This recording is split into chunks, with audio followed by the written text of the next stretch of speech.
올겨울 미국의 코로나19와 독감, 호흡기 세포융 합바이러스 등이 한꺼번에 퍼지는 이른바 트리플 팬데믹이 덮칠 수 있다는 경고가 나왔습니다. 학교 총기 난사 사건이 또 한 번 발생했습니다. 오늘 오전 미주리 세인트루이스의 소재 한 고등학교에서 최소 9명의 사상자가 발생하는 비극이 빚어졌습니다. 내달 8일 뉴저지 펠팍 시장 선거를 앞두고 과거에 불거졌던 선거법 위반 논란과 관련 공화당 스테프니 장 후보가 또 한 번 도마에 올랐습니다. 장 후보는 민주당에 계획된 정치적 방해 공작이라고 주장했습니다. 뉴욕시 전철 내 범죄는 갈수록 늘지만 퇴사하는 경찰관 수는 다시 최고치를 기록해 뉴욕시 치안에 빨간불이 켜졌습니다. 연방세관 국경보호국이 멕시코에서 불법으로 입국 시도를 한 이민자를 올해 현재까지만 해도 238만 건을 단속했다고 밝혔습니다. 연방국세청 IRS가 내년부터 은퇴저축부자의 연간 적립 한도를 상향 조정한다고 밝혔습니다. 화이자가 연방정부와의 백신 계약이 종료된 이후 코로나19 백신 가격을 $130 상당으로 책정하리라 전망했습니다.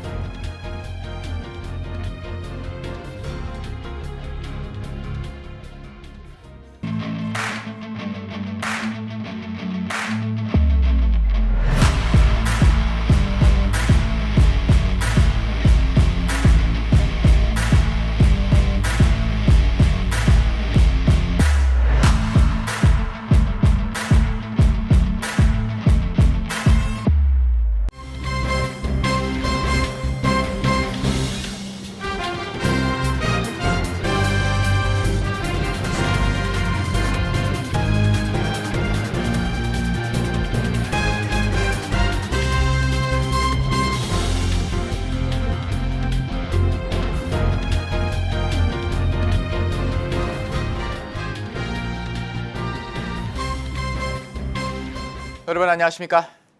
KBTV 뉴스9 이창원입니다.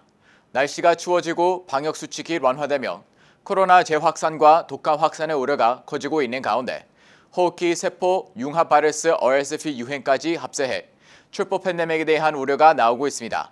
오늘의 첫 번째 소식 홍찬호 기자가 전합니다.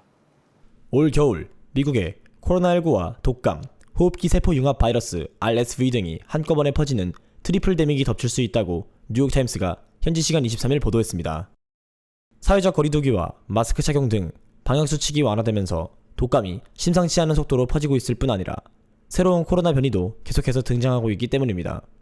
실제 미국에서는 매년 10월에서 이듬해 5월 사이 유행하던 독감이 이례적으로 1인 시점에 찾아왔으며 향후 몇 주 사이 감염률이 지속해서 높아질 것으로 뉴욕타임스는 전망했습니다.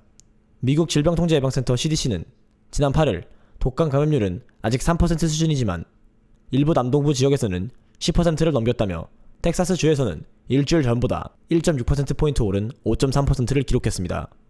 RSV, 리노바이러스, 아데노바이러스 등에 감염된 어린이 환자도 이미 여러 주에서 발생하고 있습니다. 줄어드는 듯했던 코로나 감염도 오미크론 변이가 동시다발적으로 확산함에 따라 프랑스, 독일, 영국 등 유럽 국가에서 본격적으로 늘어나기 시작했습니다. 미국에서도 코로나 확진자 중 오미크론 변이 BQ.1.1과 BQ.1의 비율이 2주 만에 3%에서 11%로 급증하는 등 빠른 확산 속도를 보이고 있습니다. 이들 각각의 감염병이 심각한 증상을 유발하지는 않지만 동시에 유행할 경우 수많은 감염자가 발생해 병원이 포화 상태에 이를 수 있다고 전문가들은 우려했습니다. 그러면서 감염에 취약한 노인과 임산부, 영유아뿐 아니라 건강한 성인도 코로나 백신과 독감 백신을 모두 맞아야 한다고 권고했습니다. KBTV 뉴스 홍찬호입니다. 오늘 미주리주 세인트루이스의 한 예술고등학교에서 총격 사건이 발생해 범인을 포함한 최소 3명이 사망하고 6명이 입원했습니다.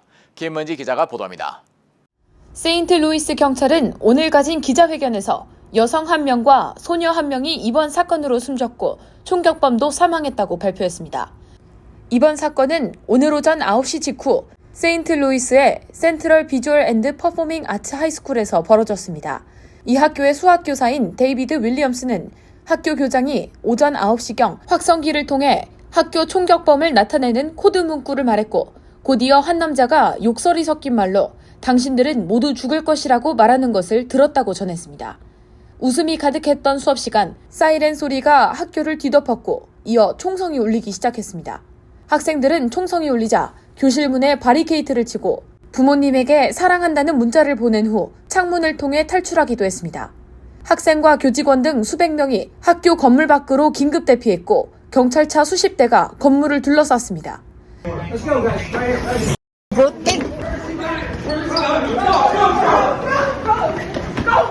이 학교 학생인 나일라 존스는 수학 수업을 하고 있을 때 총격범이 잠긴 교실 문을 수차례 두드렸고 건물 복도에서 교실을 향해 총을 쐈다고 말했습니다. 또 다른 재학생 타니아 골스터는 현지 매체와의 인터뷰에서 총을 든 범인이 내가 있는 교실로 들어왔고 그와 눈을 마주쳤다. 도망가기엔 이미 늦었지만 총이 잠깐 말을 안 듣는 덕에 살았다. 하지만 바닥에 피가 있는 것을 봤다. 라고 증언했습니다. 또 총격범이 이 빌어먹을 학교가 지겹다라는 말을 한 것을 들었다고 말했습니다. 총격범은 출동한 경찰관들과 교전을 벌인 뒤 제지당했고 병원으로 이송됐으나 끝내 숨졌습니다. 용의자는 20대 남성으로 추정되고 있으며 현장엔 7명의 보안 요원이 있었지만 어떻게 무장한 남성이 학교 건물 내부로 들어갔는지는 조사 중에 있습니다. 또 생명에는 지장이 없지만 총상과 파편에 맞는 부상, 쇼크 등 최소 6명 이상 속출했습니다. 현재 연방수사국 FBI는 학교 수색 후 성명을 내고 더는 즉각적인 위협이 없다고 확인한 상태입니다. 학교 측과 학부모들은 이번 경찰의 신속한 대응을 칭찬했습니다. 한편 올해 현재까지 약 10개월간 미 전역에서는 558건의 총기 난사 사건이 발생한 것으로 집계됐습니다. KBTV 뉴스 김은지입니다. 약 2주 뒤 치러지는 뉴저지 최대 한인타운 펠팍 시장 선거에서 공화당 후보로 출마한 스테프니 장 펠팍 시의원이 과거 선거법 위반 혐의와 관련해 피의자 신분으로 조사받게 되면서 파문이 일고 있습니다. 어떻게 된 일인지 오늘 장 후보가 개최한 기자회견에 김은지 기자가 다녀왔습니다. 내달 8일 치러지는 본선거에서 뉴저지 최대 한인 밀집타운인 팰리세이즈 파크에서는 시장 자리를 놓고 한인 후보들끼리 맞붙습니다. 그런데 공화당 후보로 나온 스테파니 장 후보가 지난 2022년 예비선거 당시 선거법을 위반했다는 혐의로 조사를 받게 돼 위기에 내몰렸습니다. 관련된 사건은 지난 2020년 7월 열린 펠팍 시의원 민주당 예비선거를 앞두고 당시 후보로 출마했던 장 의원이 러닝메이트 후보 및 선거운동원들과 함께 펠팍 시니어 아파트 1층 로비에서 아파트 거주 노인들의 우편 투표 작성을 돕는 과정에서 부정행위를 저질렀다는 논란이 일어난 바 있습니다. 뉴저지주 법원 버겐 카운티 지법의 앤소니 갈리나 판사는 지난 20일 예비 심리를 열고 장 의원이 지난 2020년 예비선거 당시 선거법을 위반했다는 데이비드 로렌조 펠팍 민주당 클럽 회장의 고소에 대해 개연성이 있다고 판단하고 이 사건을 버겐 카운티 검찰로 이관시켰습니다. 이와 관련 스테파니 장 후보는 오늘 오후 2시 기자회견을 열고 이를 고소한 고발인은 펠팍 민주당 위원장이자 펠팍시 행정관인 데이빗 로렌조가 제기한 것이며 이 모든 것은 폴김 후보를 비롯한 민주당의 정치적 방해 공작이라고 주장했습니다. 이것이 2020년에 6개의 혐의로 씌워가지고 버겐 카운티의 일렉션 슈퍼인텐던트에게 고발이 되었는데 모든 내용이 검사에게 넘어갔다가 그대로 다 기각이 되어버린 사건입니다. 그런데 이것을 올해 3월 31일 날 시장 후보로 등록을 하자마자 4월 12일에 날짜만 바꾸어서 다시 저를 고소한 내용입니다.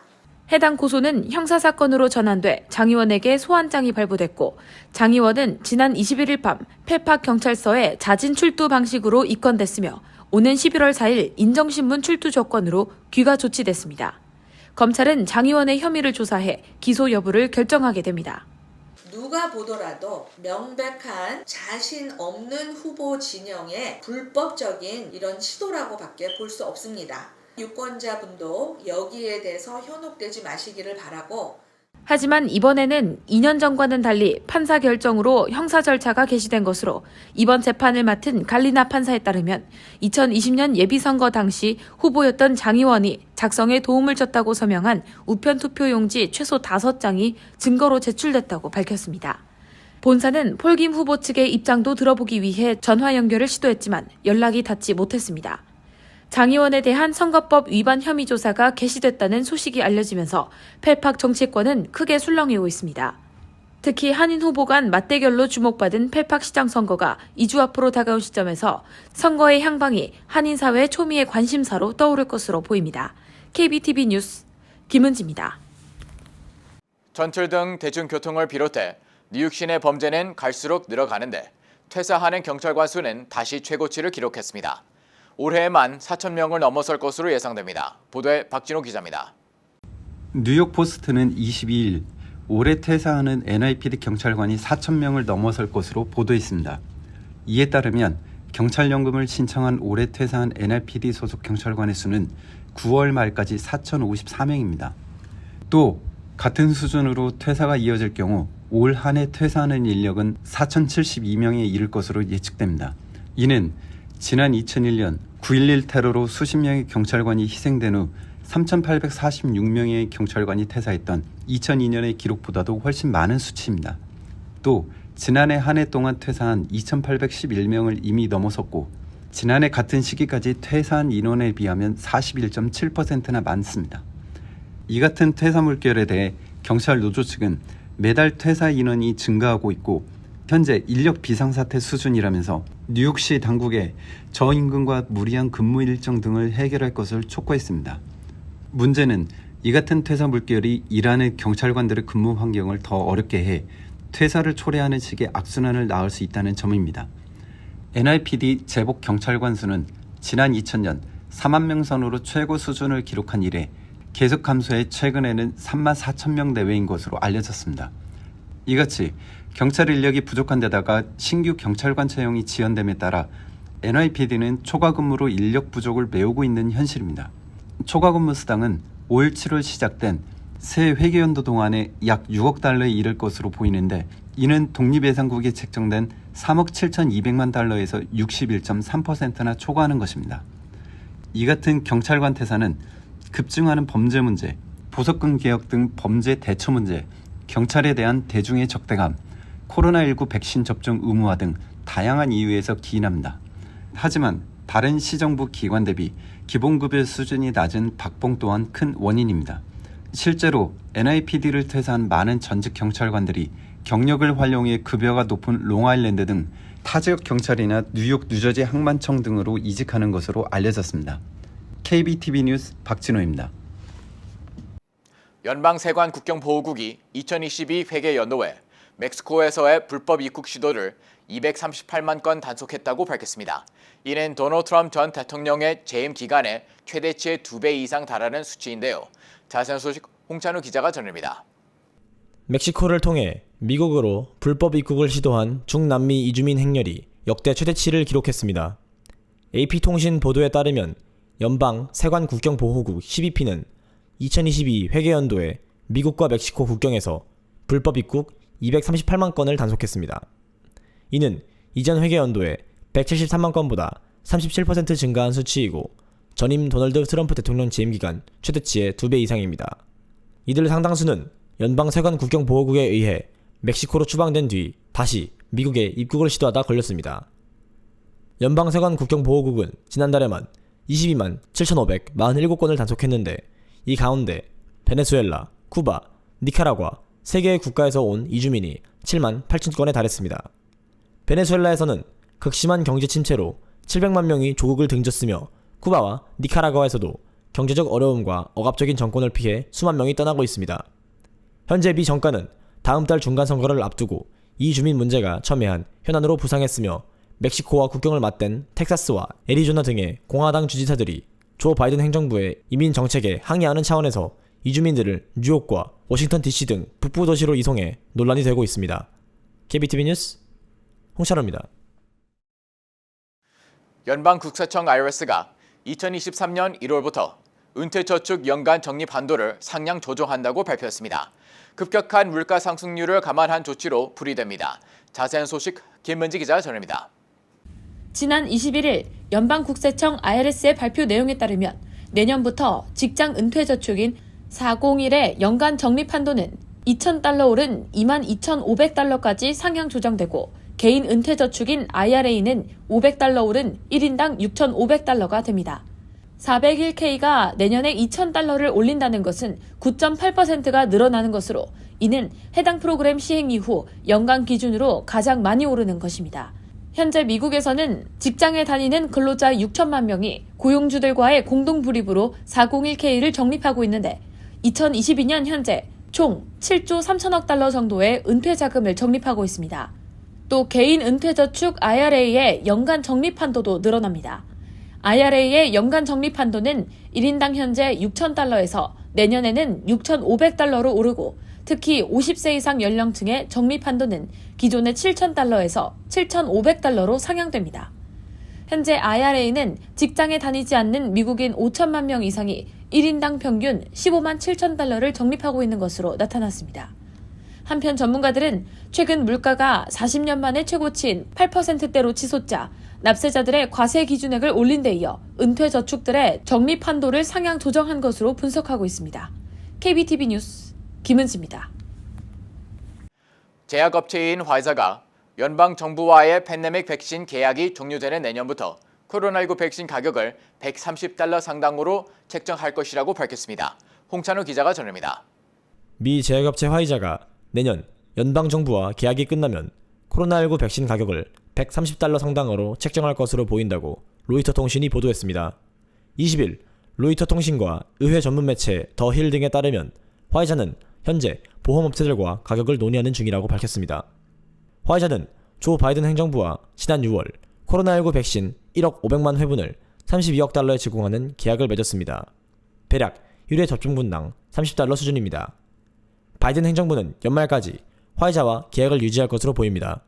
다만 연방보건당국은 코로나19 백신 및 검사, 치료를 내년에는 상업시장으로 이전하리라는 예상을 전해왔다고 밝혔습니다. 보도에 따르면 화이자는 내년 연방정부와 계약이 끝날 경우 코로나19 백신 해당 가격을 현재 4배에 해당하는 $110에서 $130 수준으로 책정할 것으로 보입니다. 민간보험 가입자나 메디케이드, 메디케어 등 정보 의료 혜택 수혜자들은 종전처럼 백신 무료 접종 대상입니다. 더 힐에 따르면 화이자는 향후 코로나19 백신 시장이 성인 연례 접종 기준 독감 예방접종 시장 정도 규모가 되리라고 예상하고 있습니다. KBTV 뉴스 홍찬호입니다. 지난 23일 맨하탄 유니온 스퀘어 팍에서 성대하게 개최된 2022 뉴욕 코리안 페스티벌은 푸짐한 먹거리와 풍부한 볼거리, 신나는 체험거리 등으로 한국 문화를 즐기려는 뉴요커들로 하루 종일 인산인해를 이뤘습니다. 뉴욕 한인회가 주최하고 뉴욕 한국일보 주관으로 매년 개최되는 이날 축제에는 브래드 랜더 뉴욕시 감사원장과 존 리우 뉴욕주 상원의원, 롱김, 에드워즈 브런스타인 뉴욕주 하원의원, 린다 이, 샌드라 황 시의원 등 주류 사회 리더들이 대거 참석해 뉴욕 한인 사회의 높아진 위상을 유감없이 과시했습니다. 이날 축제는 한국에서 초청된 세종대왕 기념사업회 최향순 세종전통무용단과 전주대 사습놀이보존회, 미 동부국악협회 소속 국악인들의 수준 높은 국악 공연이 특설무대에서 2시간 동안 이어져 박수갈채를 받았으며 NYU K-POP 그룹 케네스의 신명나는 공연과 대한태권도협회의 태권도 시범이 이어지면서 관객들의 흥겨움은 절정에 달했습니다. 또 뉴욕 한인 회장배 씨름왕 쟁탈전이 타인종 관객들로부터 큰 호응을 받았습니다. 뉴욕 한인회는 이외에도 동해, 독도 홍보관을 설치해 동해와 독도의 정확한 역사와 진실을 알리는 데 앞장섰습니다. 이 밖에 한복 체험, 간 만들기 체험, 송편 빚기 체험을 비롯해 윷놀이, 제기차기, 투호 던지기 등 다채롭고 신나는 놀이 체험이 펼쳐져 관객들의 즐거움을 더했습니다. 이날 축제는 모든 출연진과 관객이 함께하는 강강술래로 대단원의 막을 내렸습니다. 지난 22일 캐시 호컬 뉴욕주지사와 에릭 아담스 뉴욕시장은 맨해튼 그랜드 센트럴역에서 공동 기자회견을 열고 시민들을 두렵게 하는 전철 범죄 대응을 강화하겠다고 발표했습니다. 하지만 경찰 추가 투입과 정신 이상자 대응 등 기존 대책의 반복이어서 가시적인 효과를 거둘지는 미지수입니다. 이번 조치의 핵심은 전철역 인근, 플랫폼, 열차 등 시스템 내 순찰하는 경찰관을 더 많이 눈에 띄도록 해 시민들을 안심시키고 범죄자들을 억제하겠다는 것입니다. 우선 지난 2월부터 시행된 전철 안전계획에 따른 경찰력 투입을 확대해 300개 이상 역에 1,200명 이상의 경찰관을 추가로 투입하기로 했습니다. 이를 위해 뉴욕시경과 MTA 경찰이 공동 대응할 방침이며 특히 MTA 경찰은 펜스테이션과 그랜드 센트럴, 애틀랜틱 터미널, 아처 애비뉴역 등 전철과 통근 열차 환승이 이루어지는 허브역에 집중 배치됩니다. 경찰이 역이나 열차 내를 순찰할 경우 전철 차장이 즉시 열차 내 안내방송을 실시해 승객을 안심시키기로 했습니다. 또 앞서 밝힌 전철 시스템 내 감시 카메라 확대 정책을 빠르게 추진해 2024년까지 6,500대 전철 내 카메라 설치를 완료할 예정입니다. 지난 21일 뉴욕주 노동국에 따르면 뉴욕시의 9월 실업률은 5.6%로 직전 달 6.6% 대비 1%포인트 하락해 코로나19 팬데믹 이후 가장 낮은 수준의 실업률을 보였습니다. 팬데믹 직전 뉴욕시 실업률은 3.7% 수준이었습니다. 실직 상태 뉴요커는 40만 5,700명으로 한 달 만에 3만 9,400명이 줄었습니다. 팬데믹의 타격이 컸던 관광, 접객 산업 일자리가 회복되고 있는 점이 실업률을 낮춘 배경으로 풀이됩니다. 뉴욕주 민간 일자리 수는 한 달 만에 17,400개나 늘어났습니다. 재택근무자들의 사무실 복귀도 도심 경기를 회복시킨 요인입니다. 구글이 뉴요커들의 위치를 추적해 분석한 구글 모빌리티에 따르면 올해 초 뉴요커들이 사무실에 머무는 시간은 팬데믹 이전과 비교하면 절반 수준이었지만 최근에는 70%까지 회복됐습니다.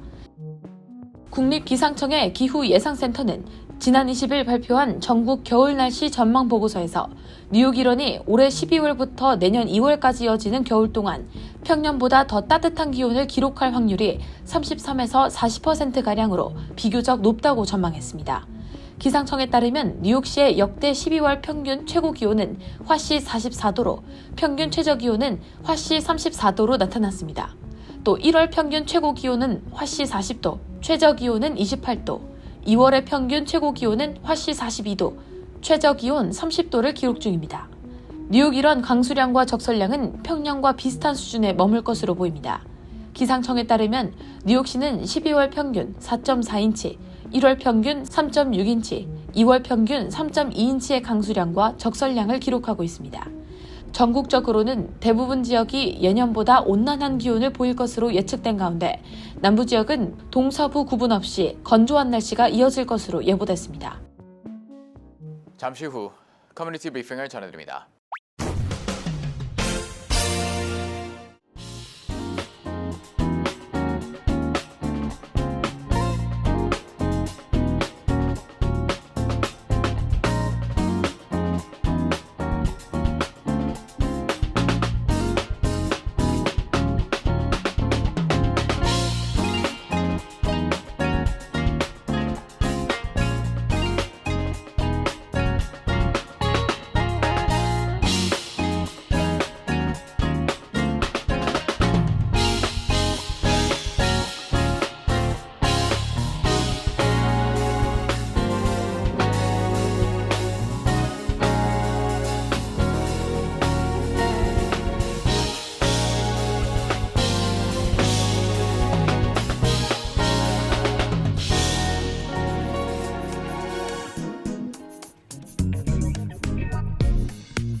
이어서 환율과 증시 전해드립니다.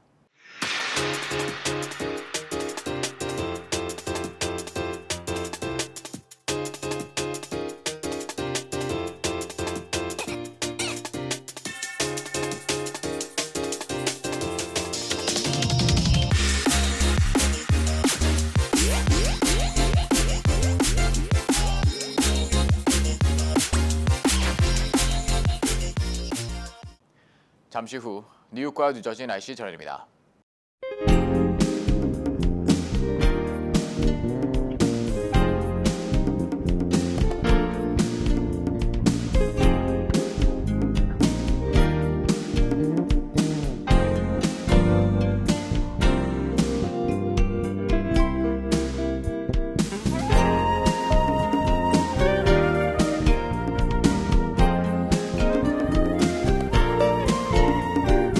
KBTV 뉴스9 마칩니다.